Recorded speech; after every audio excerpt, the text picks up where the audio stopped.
Hi and welcome back. Today I'm going to be painting another line and wash painting using my Pigma Micron and Faber-Castell fine liners. They are waterproof with black Indian ink, and they give me a really good outline with a variety of thicknesses to the nibs so that I can really exploit the texture and the tone for my line and wash, using the fine liners to get my darkest darks, the paint for my mid-tones, and any unpainted paper and very pale washes for my lightest lights. To start with, I sketched out this imaginary cottage scene with distant hills and just sort of something in nothing foreground. This is really an exercise in trying to keep sort of harmonious colours and tones across a whole painting, so that you don't end up with a sort of cut and pasted look as you add details. In other words, so it doesn't look as if you just sort of drawn in the outline with the fine liners and then coloured it all in. I hope that makes sense. Some of you that maybe are beginners might probably relate to that. I can remember when I first started out, especially learning to do buildings, I often found that they really sort of stood out like sore thumbs and didn't integrate into the landscape at all. Now, the way to manage this is very often when you're painting your sky is to bring the sky down across almost the whole of the painting, and then you establish the reflected light from the sky across the landscape itself, and that's a good starting point to making sure that everything is integrated harmoniously across your painting.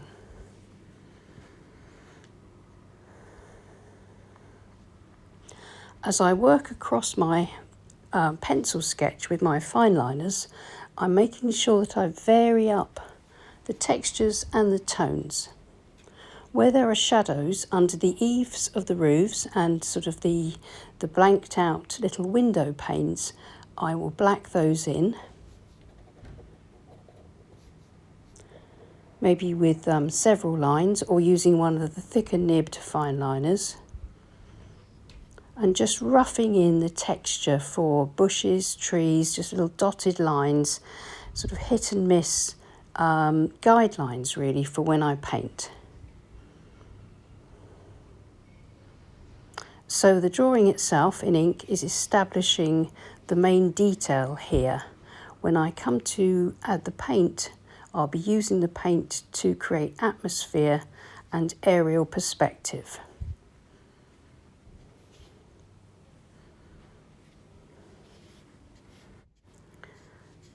The paper I'm using today is 100% cotton. It's made by Saunders Waterford, and it's cold press paper, so it's got a little bit of texture.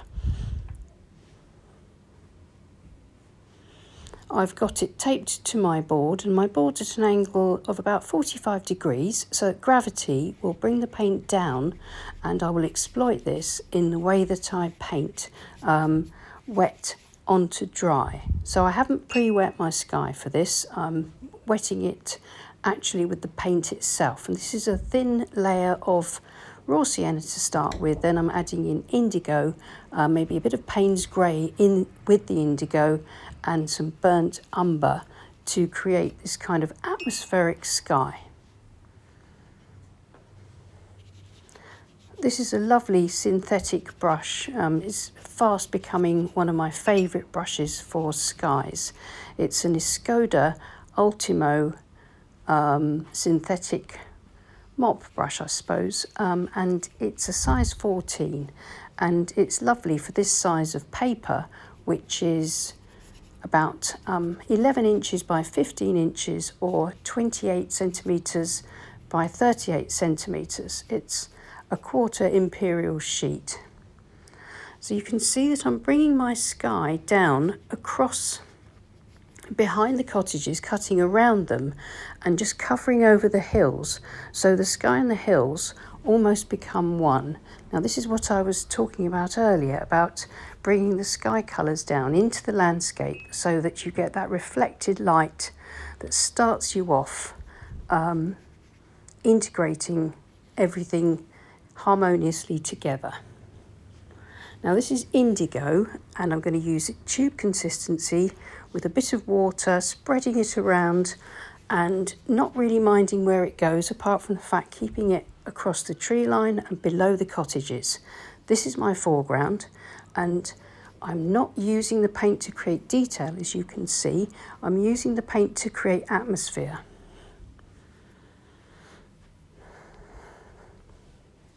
The detail is there in the line work. The cottages will be the focal point. Now I am trying to integrate that into the painting, so these very loose free washes worked underneath the cottages hopefully will give me sort of a foreground, sort of hilly area and the trees.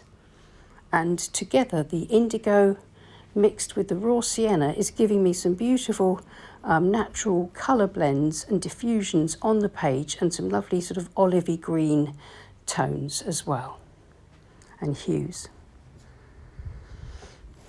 So I've laid my board flat, and because my foreground paint is damp still, not too wet and not too dry, I'm sprinkling it with ordinary table salt. Now the table salt will create tiny little blooms and just give me the look of little white flowers across the foreground without me having to paint them. But what I will do is use the corner of a store card, a plastic store card, a flexible one. You could use a palette knife, and I will use it to bring in some stems and grasses across the foreground. Again, this is a nice way of bringing in some sort of suggested detail into the foreground without actually having to take a lot of time painting it laboriously. Now I'm going to leave it to dry completely, and when it's dry I'll brush off any salt that remains and continue painting the rest of the scene.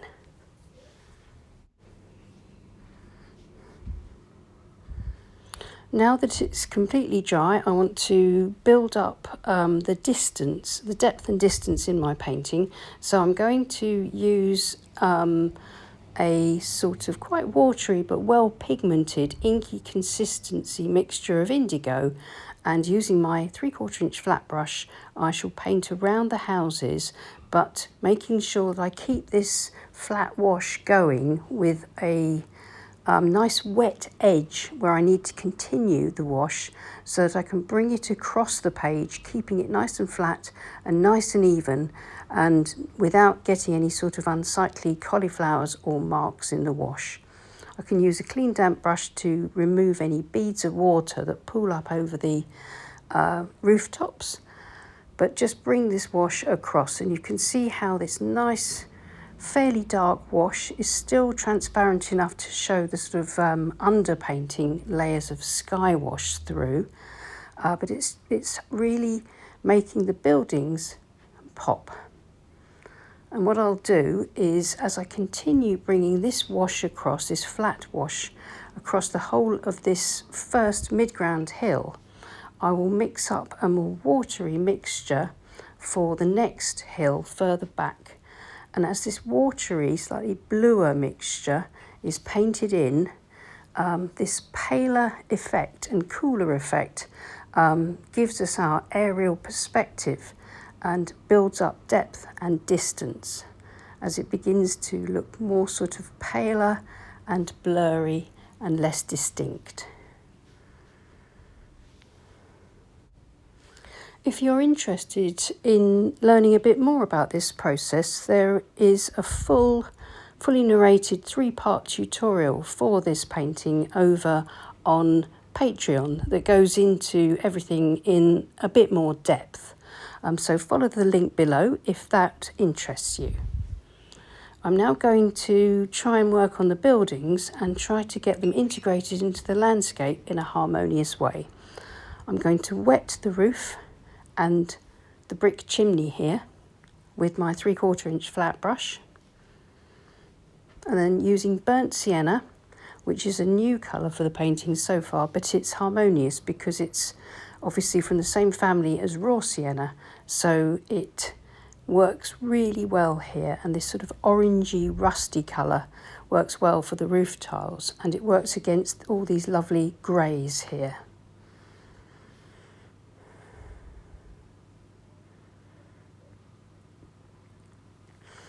So as I say, the idea here is just to drop small amounts of paint in across the buildings here and there, just to give the impression of what you want to show. Like this is a bit of Payne's grey and indigo, and it just dropped into the wet raw sienna roof gives the impression of weathering and staining.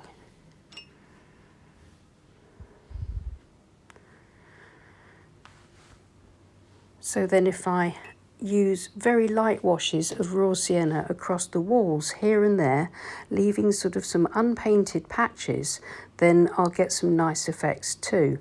And keeping the application of paint fairly uneven gives me a fresher look to my painting, somehow makes it look more integrated with the surrounding landscape.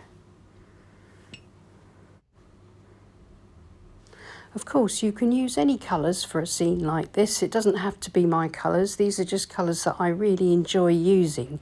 I like earthy neutrals and sort of almost sludgy, understated colours. That's my preference. If you prefer to use more natural colours, then go for it.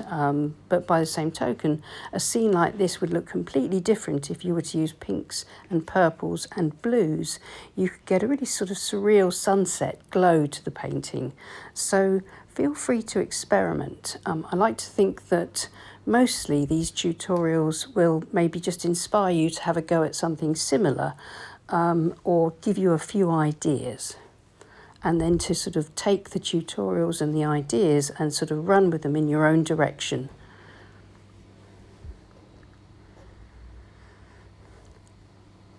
So always remember as well with a line and wash, if things aren't quite working, that you can go back in with your fine liners and darken up areas. Like that pale tree that I put in at the beginning wasn't working, so I've now reinstated it with a nice dark tree, and I think that works a lot better.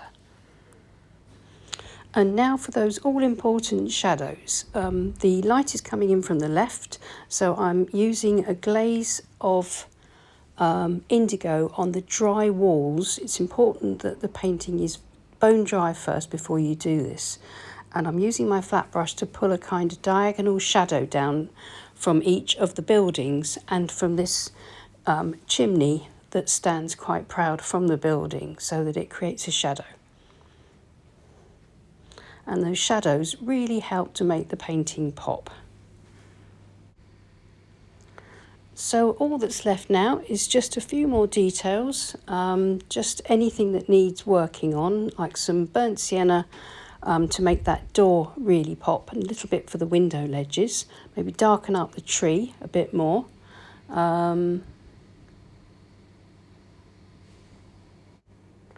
And then stop before you're in danger of overworking, and remove the tape and look at it with a clean white border.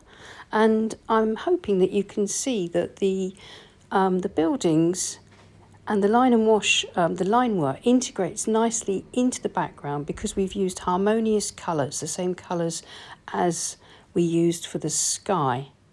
And so everything kind of looks as if it all belongs in the same environment, if you see what I mean. And if we look closely, you can see that the painting is quite loose, it's quite rough, even though the line work itself is fairly tight. The tightish line work gives us the freedom to be very loose with the painting, and I think that ends up with quite an attractive painting style. So I hope that was helpful. Please give us a like and subscribe to my channel if you haven't already. And thank you so much to my lovely Patreon group who support this channel. And I'll see you again soon, and happy painting. Bye.